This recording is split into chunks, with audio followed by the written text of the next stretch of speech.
Digital Command Control, or DCC as it's known, began life in the 1990s, and almost immediately sound files started to appear. The basic idea of DCC is that you can control multiple locomotives independent of one another without having to isolate sections on your model railway.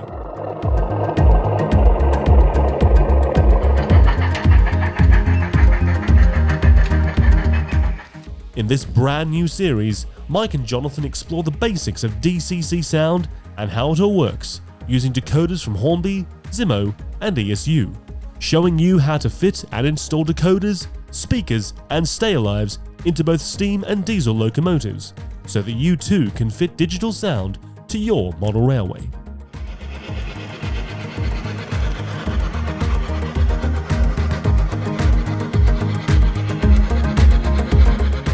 Join us as we present an introduction to DCC sound, exclusive to KeyModelWorld.com.